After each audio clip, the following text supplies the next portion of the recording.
we're glad to show you basically what we have going on, what we have in store, what we have planned for the future of the hemp industry, and where we look at seeing it going. So come on in. You do anything you want except for touch a plant. Okay. All right, here, right when you walk in, first we have our licenses displayed on the wall. We have to have these with us at all time. I keep one on the premises. I keep one in my wallet. Basically, if the Kansas Department of Ag shows up, we want to be 100% legal and have all documentation ready for presentation when they call for it. Because all our lights in here are all LED, they're just slightly brighter. They might hurt your eyes.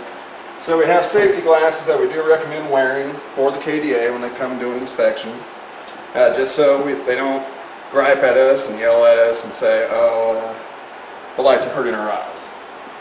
Kind of OSHA kind of thing. So to start with, over what you're seeing right there is the older crop.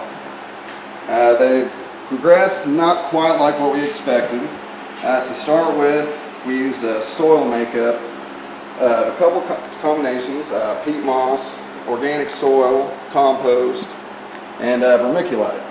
And where we lacked at was our fertilizer content, our NPKs.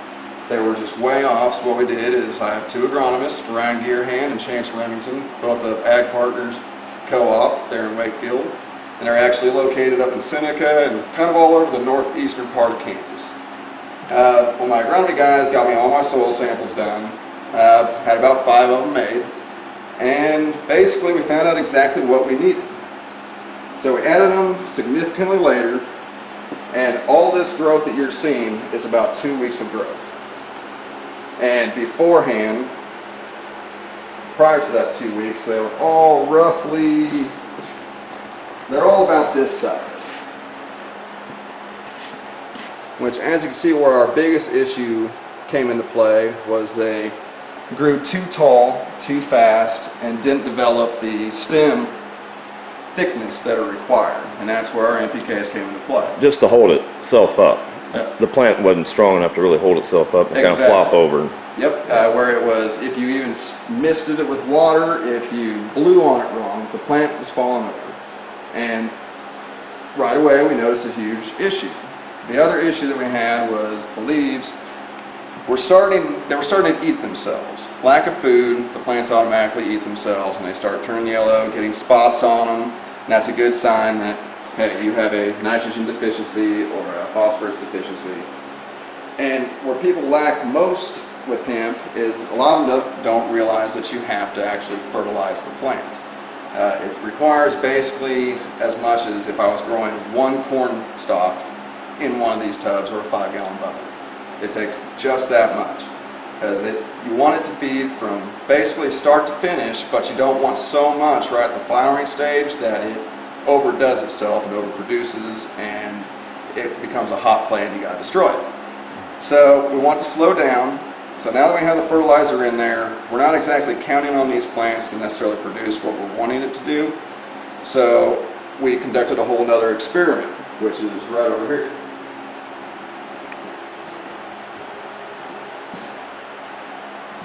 This part is kind of a trial and error deal. Obviously, it's a whole different light. Instead of the big tubs, we switched to 5-gallon buckets. The soil composition is a completely different makeup, and it is comprised of field dirt that was prepared to grow an outside crop. So it was already kind of fertilized, but because it was later in the season, the fertilizer was pretty much gone when we grabbed it.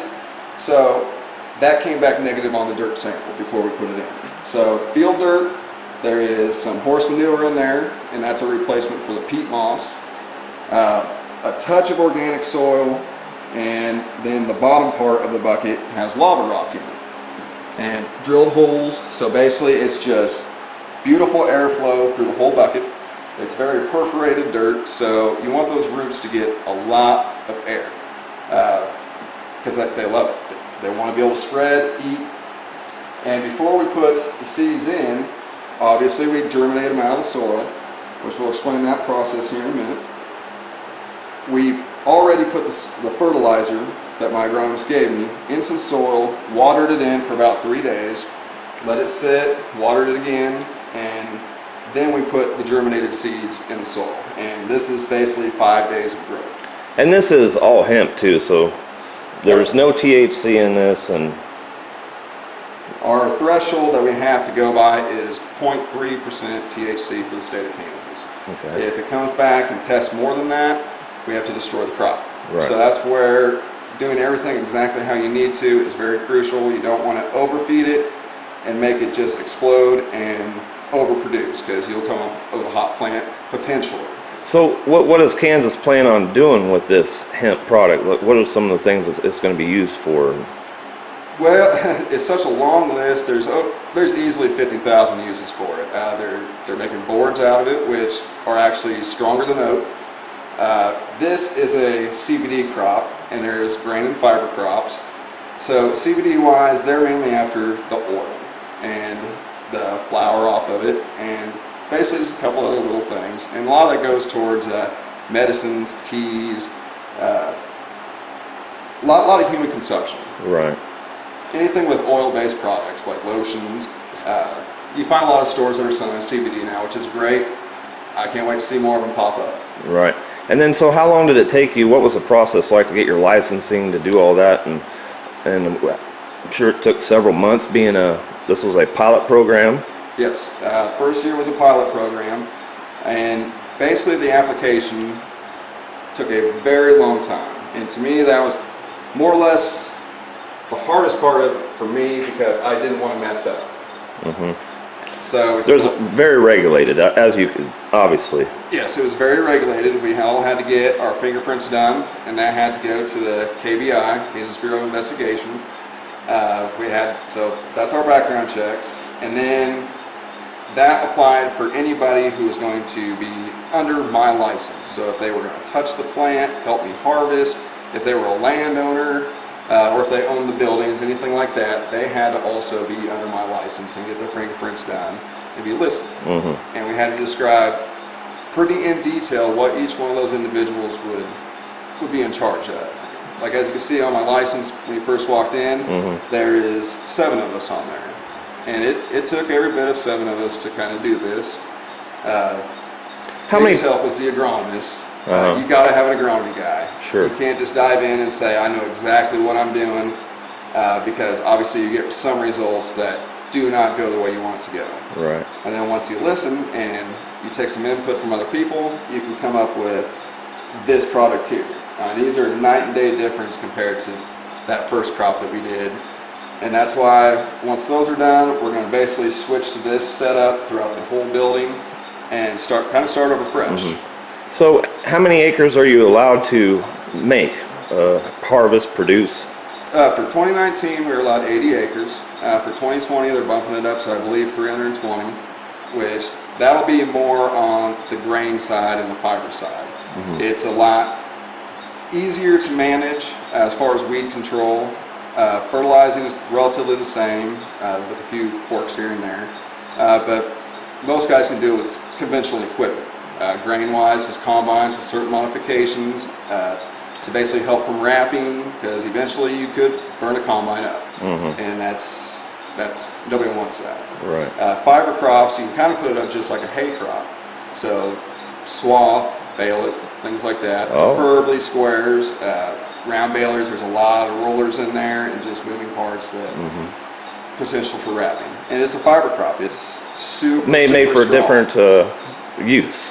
Yeah. Like these are, so the CBD plants and stuff, that's kind of generally a smaller setup than... It's usually a little bit smaller plant. Fiber and grain crops, they grow significantly taller. CBD plants, they grow fat and bushy. And that's how you want them to grow. You want them to just explode. Look like little Christmas trees in the field for the most part. Or big Christmas trees, depending on your variety. And there's so many varieties out there, and there's hundreds. And every one of them is kind of different in their own way. Right now what you're looking at is 2 varieties. There is mountain mango in here, and then there's cherry wine. And this right here, I can tell right away, is a cherry wine, because it immediately explodes. It gets all these leaves just super fast. Mountain mango, which is that one right there, you can tell that it's a little bit lighter of a green, and I've been around them enough I can just tell the difference. And by the time they get to full maturity, there will be a significant difference in their look also. So this is my wife Brittany's project that I've been helping with, but she's been really taking charge with it, and this is kind of her baby, and she monitors it with basically tons and tons of record keeping. And this compiles basically field layouts, all our dirt samples in here. We keep samples of our dirt just for our own peace of mind, and then we bag it, tag it, and put the sample with it. So we know exactly what worked, what didn't, so that way going into the next grow will be significantly different. And this is your little starter germination? This is potentially going to be for kind of clones. It's our clone shells, just to kind of test some things out, because we're going to do a little bit of mixing some varieties and try to come up with something. And of course when you mix varieties, especially varieties like Mountain Mango and Cherry Wine, they're two of some of the best producing CBD strains out there. Mm-hmm. So to mix both of them, we don't want to do a whole bunch right from the get-go. Right. We might have to destroy and it's a learning experience too. I mean, you're really kind of the new frontier on this. Yep. So you know, this hasn't really been done.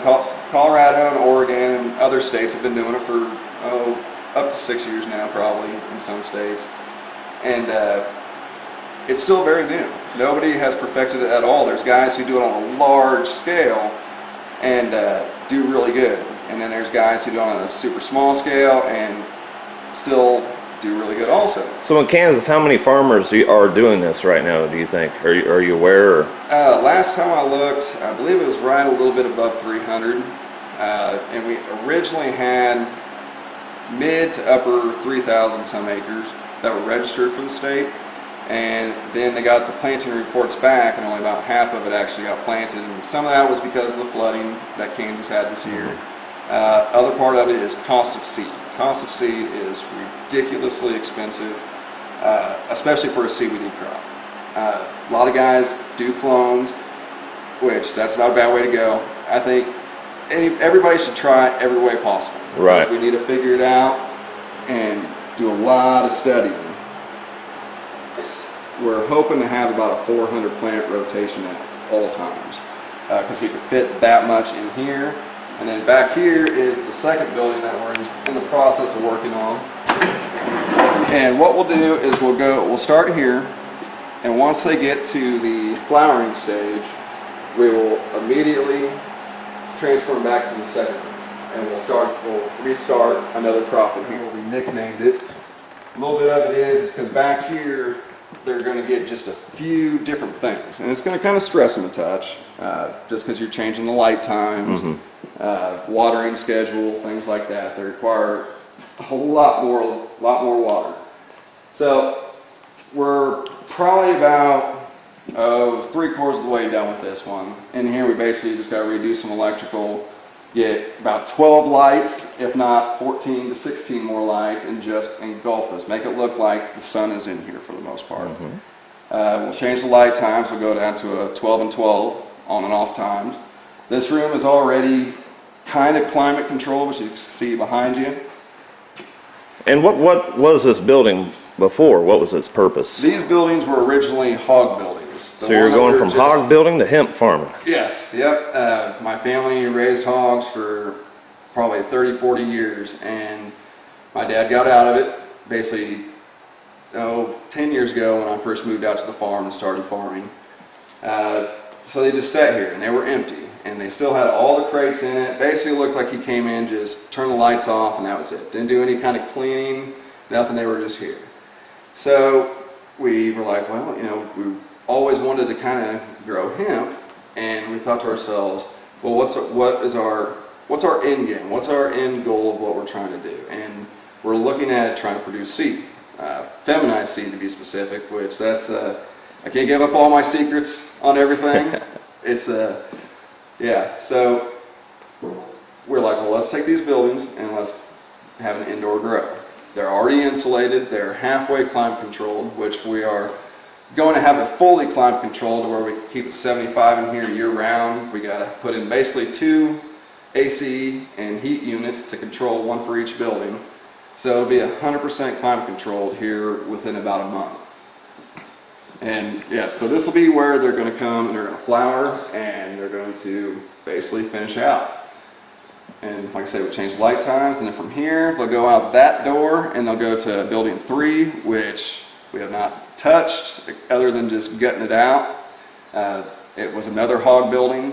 It was actually with a nursery where all the baby pigs went after we weaned them off the moms from the other building. And this was the breeding barn. This is where we kept the boars and the sows. So it's kind of fun to just revamp stuff and make the unusable usable again. Because there's so many hog buildings out there. A lot of guys could actually probably do a project like this on a smaller scale or even a bigger scale if they had the buildings. Just gut them out, redo some things, and have some fun with it. Mm-hmm. So how long is the flowering process for these particular CBD plants? Inside, we're looking at it right around 9 to 10 weeks, depending on how fast we push things. Mm-hmm. Brittany's plants there, and like I said, those are 5 days of growth.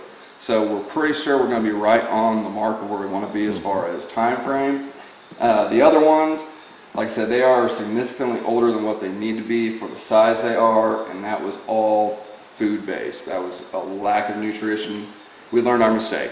Right. We just don't have the heart to get rid of them just yet and destroy them.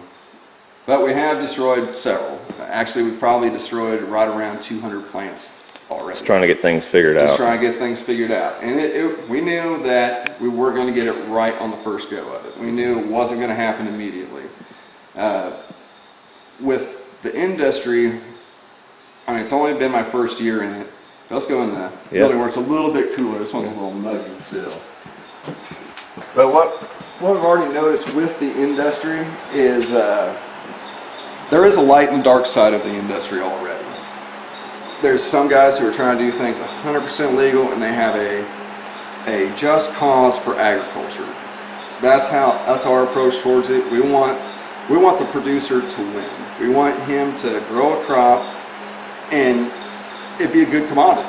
Because right now, what farmers are dealing with regular corn, soybeans, and milo and everything else, the input costs far outweigh the income, and we're basically paying for people to eat. So it'd be nice to throw another crop on the market to where it's a potentially larger and better income than your standard row crop. But outside, because it's still pretty new, there is no perfect way to do it. There is some very nice setups, and they get it 99% right. The 1% is just a spot here and there, but other than that, there's some beautiful fields out there, guys who have it down to a fine art, and I applaud them because they have done a great job, and they are guys who worked very hard for what they have. So I recommend anybody trying it. And CBD wise, I wouldn't say go out and do 80 acres of it. I would not say go out and do 320 acres of it. I would say if your first year, just do 1 to 5. Just give it a shot. And think of it kind of like a large scale garden. And just go through, weed it, maintain it. And as long as you kind of go by the book on what's recommended as far as your NPKs, your nutrients, you can come up with something pretty nice. And the revenue varies. It all just kind of depends on what variety you got, at the end product, what percentage of CBD, and basically what you have. It all just depends on your revenue. There's set prices. They don't necessarily fluctuate. It's all just your quality. That's it.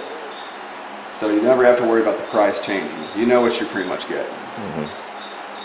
And like you're saying, it's far more profitable than most other crops right now. So yes, going on and yep, very much so.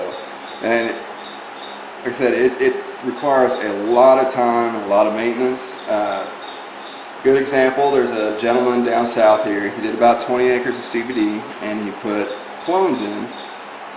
And when he first put them in, beautiful field. He worked the field. I know he did everything right because they're still growing, but he realized that weed control is a huge issue. And right now, out of the 20 acres, he's got about 1 acre of it weeded, and it's beautiful. The rest of it, I'm not sure how he's going to approach it, but hey, Well, and you have to use different chemicals, or do you not use chemicals on it, or to keep it from bugs, or you probably want to keep it clean and.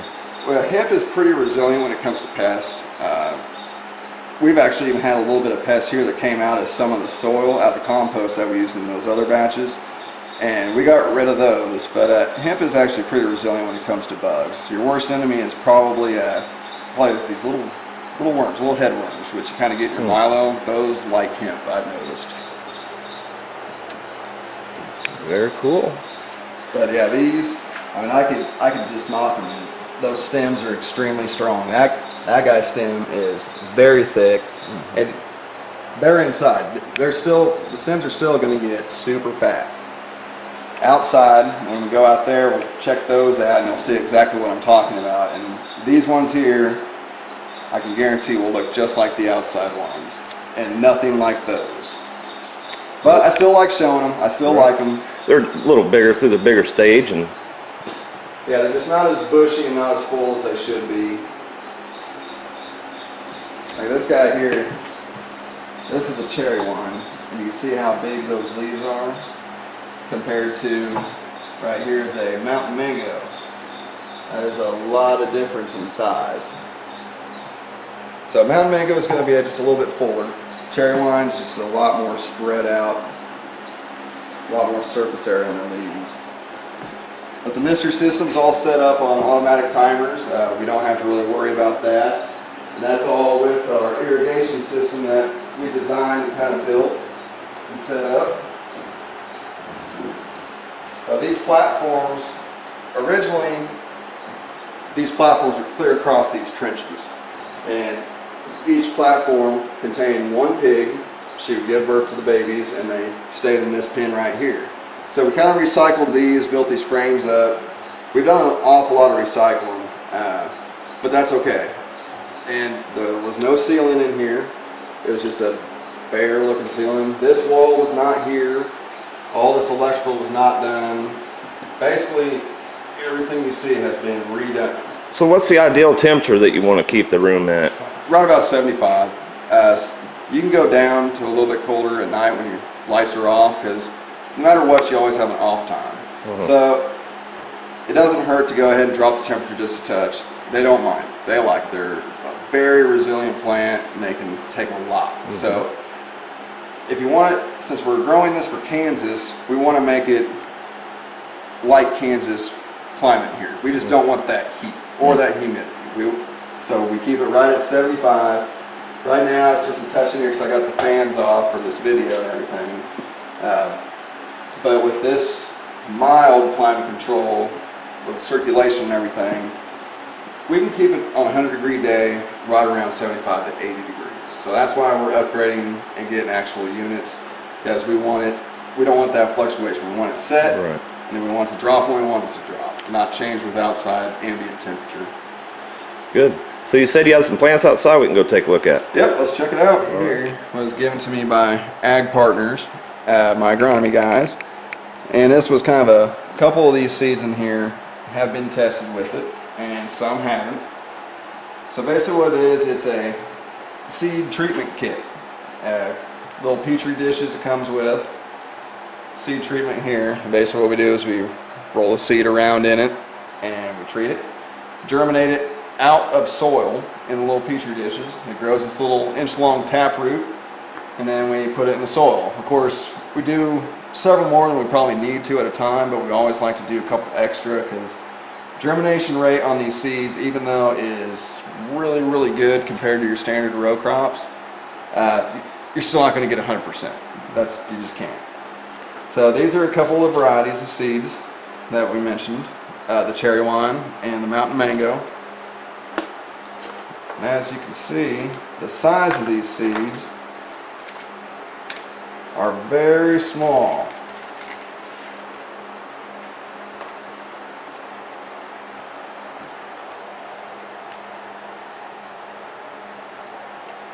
Small enough where you kind of kind of need tweezers to handle them if you're doing a delicate experiment like this, because you don't want to contaminate the project when you do it. And you can do it a lot more crude, but it's nice to just kind of go by the book if you can. Because like I said, this first year for Kansas, a lot of it was research and just design all the way around. So price of these seeds, the cherry wine, most places it goes for about $5 a seed. Mountain mango, depending on time of year, upwards of $3.50, low side of $2. And that's if you buy a smaller bulk, like 50 seeds at a time or 100 seeds at a time. If you buy on a lot larger scale, then you can get a considerably better price. So it's not cheap though. It is not cheap.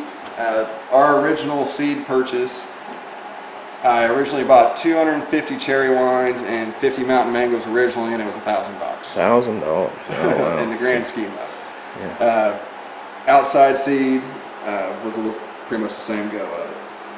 So there's right around, depending on, of course, the what's the word I'm looking for?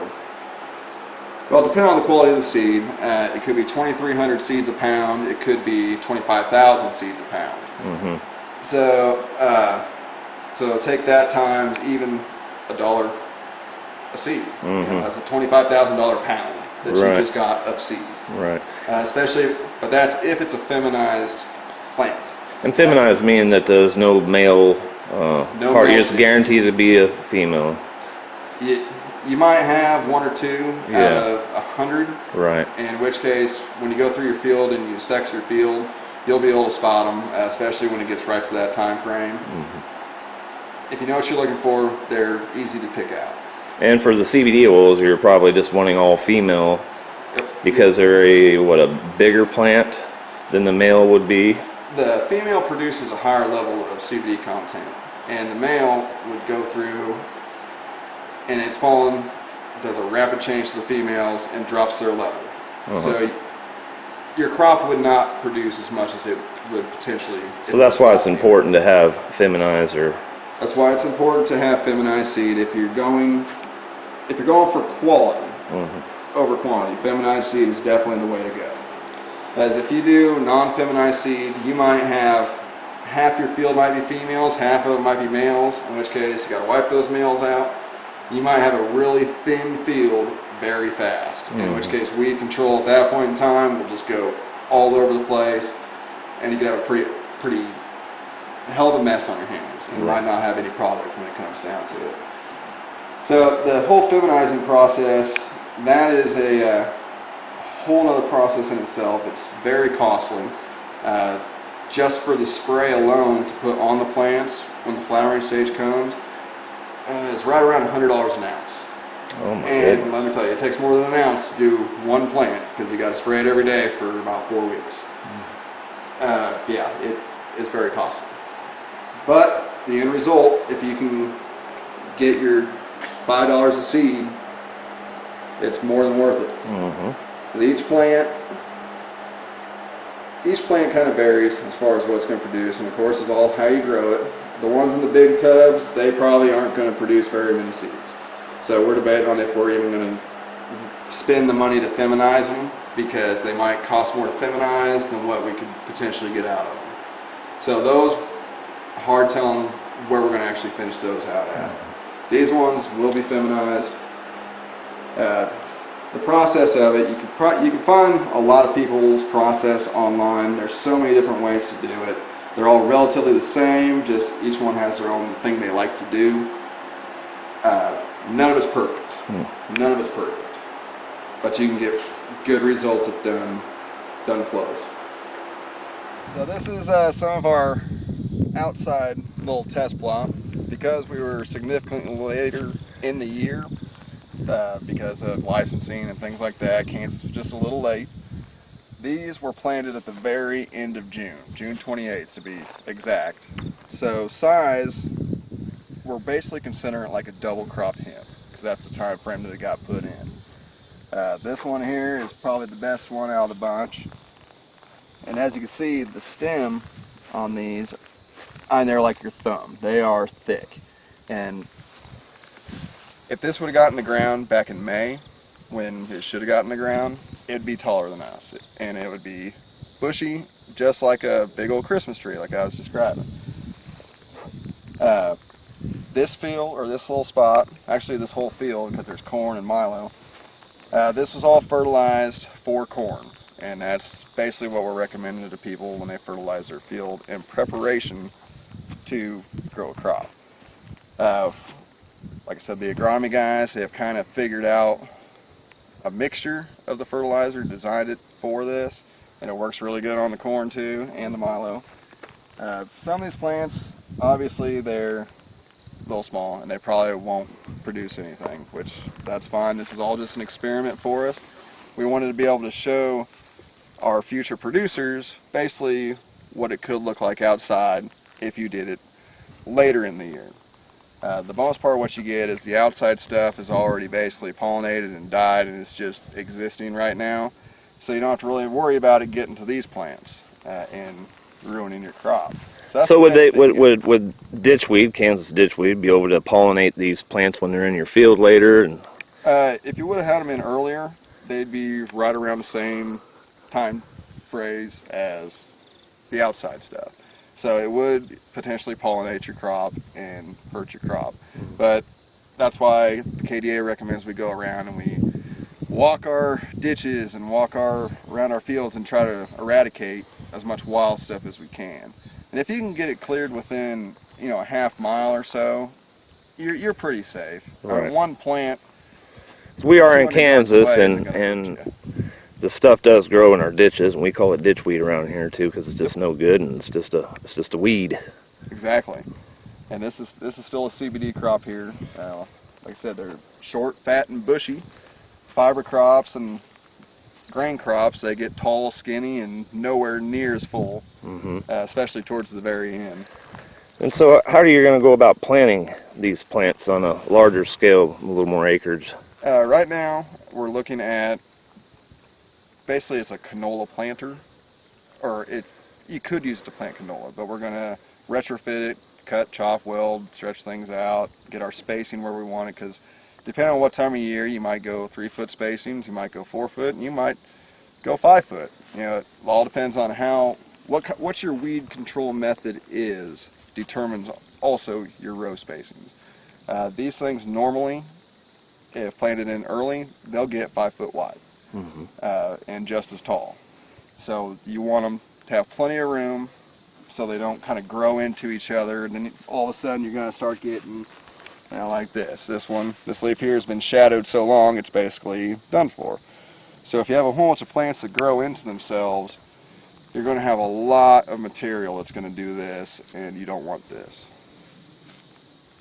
But as you can see, the rest of the plants themselves, the nutrients that we have designed for our future crop next year, we're pretty excited for it, because next year we'll get to go in and plant when we need to, which we're looking at doing beginning of May.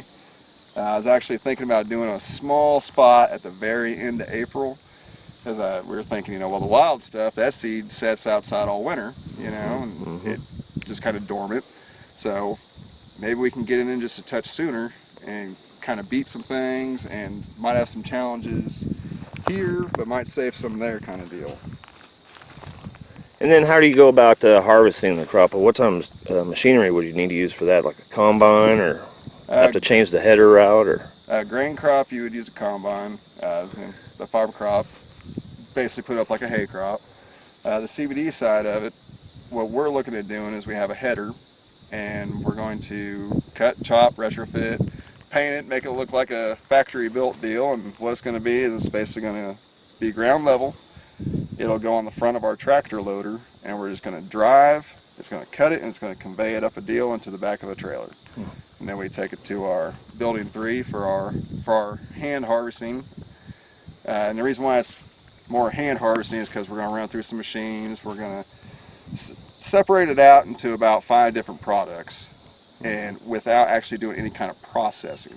We're not going to do any kind of extraction, nothing that would require us to have a processor license, because technically all we're doing is we're just chopping the plant to shit. Mm-hmm. Oh, pardon my language, chopping the plant up.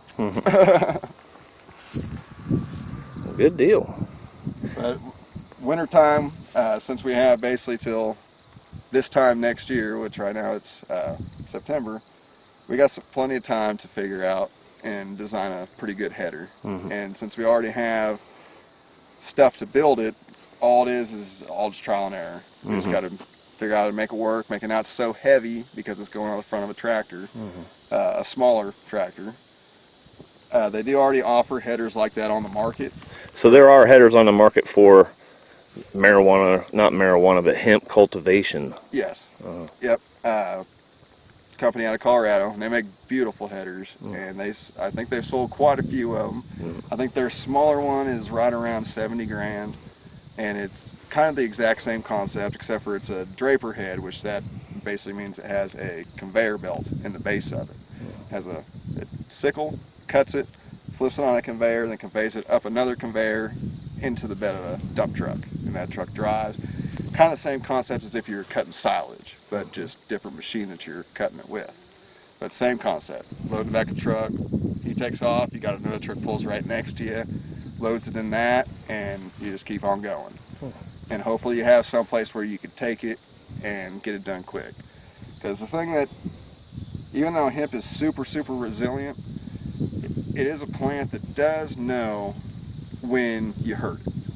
So like if I was to pull off this leaf right here, within a matter of a couple minutes, it is already wilting and it looks like death. And it says, you hurt me. So it is a plant you can damage. That's why there's no chemicals that we're allowed to really use on it as far as herbicides, pesticides, things like that, because it'll harm it and it'll die.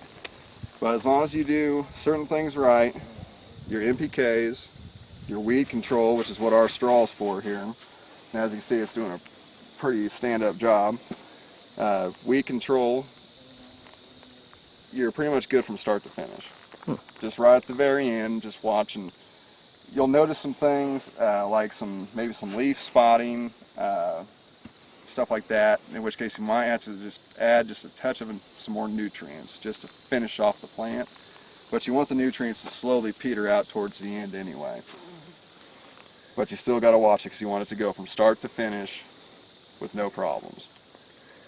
Well, thank you very much, and I think next year we'll come out and check you out towards the end of the year also and see how that's going. And absolutely. We love tours and we love talking to people about this stuff. And as far as people who want help with applications for Kansas, kind of a guiding through it, we're more than happy to help. We've helped out numerous producers already, kind of point them in the right direction because some guys called and wanted to do CBD crops, and come to find out fiber was probably more towards their style that they wanted to do. So we don't necessarily say, no, you need to do this and that's all you need to do. We recommend guys doing all varieties of things. It's all just kind of what is your cup of tea to say. You know, some farmers, I guarantee, will only do grain crops because they can do with the combine, like I said, with some modification. So you're going to see a lot more guys doing grain and fiber than you will CBD. Because this is, like I said, it's like a big garden and it takes a lot to manage. It's a lot more work in it. It's a lot more work. Right.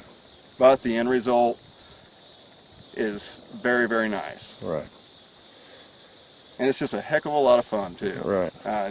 I'm very glad Kansas gave us the opportunity to do this and allowed producers to just try something new. So next year when it becomes commercial instead of a pilot program, I'm excited to see where the future holds for the industry. Right, and for the state of Kansas. You know, farmers always need another option to make an income, and this would be one for them. So. Yes, Well, very much so. Thanks again for your time. We really appreciate it. Yep, anytime.